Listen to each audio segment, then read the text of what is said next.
Alright guys, so today we're in chapter 12, section 8. We're doing volume of pyramids and cones. The formula for the volume of a pyramid is 1/3 the base times the height. We'll talk about the cone formula in just a second, but let's look at example 1. Find the volume of the pyramid, okay? Like we said, the formula for the pyramid is 1/3 the base times the height, okay? Now, the one thing that they mess us up with is they give us a rectangle down here. So we're going to have two different measurements for the base. So we're going to use length times width times height, okay? 1/3 length times width times height, which is fine. So the length is going to be 4, the width is going to be 5, and the height is going to be 15. From the middle of this rectangle all the way to the top of the pyramid is 15, okay?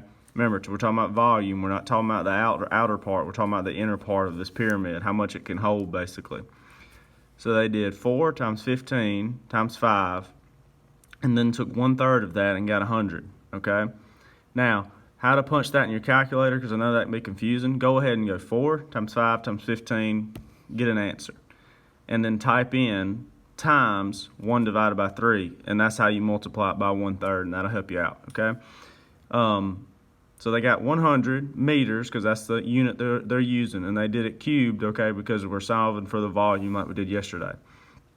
Now, I know this can be a little bit confusing about the base times the height or the length times width times height, but if they had given us a square down here, okay, squares have the same sides, the same measurements all the way around, okay, for each side. Rectangles are a little bit different. Their measurements are going to be different. They're going to be the same on two sides, like that. 5 would be 5 here, 4 would be 4 here, okay?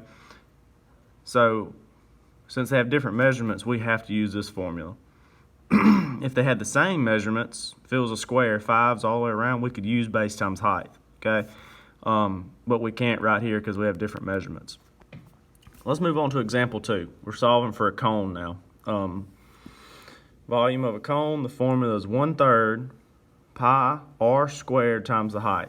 We know pi is 3.14, r is the radius, and h is the height, okay?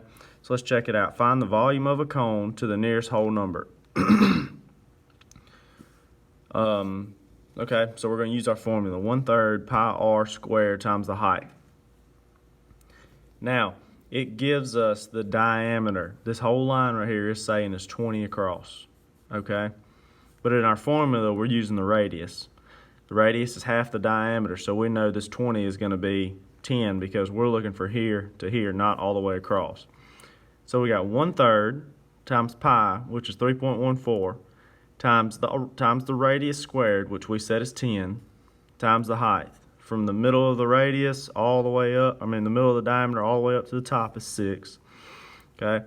They multiplied pi times 10 squared times 6, took 1/3 of it, and they got 628 inches cubed, remember, because we're using volume, okay? This is pretty simple, guys. It's not real hard.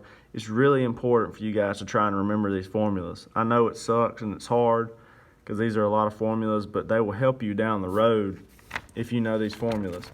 Your example problems today are 11, 12, and 13. They're exactly like the ones that we did together. 11, 12, 13, and 14. They're exactly like the ones that we just did, example 1 and 2. Good luck. Let me know if you need any help. Just give me a call.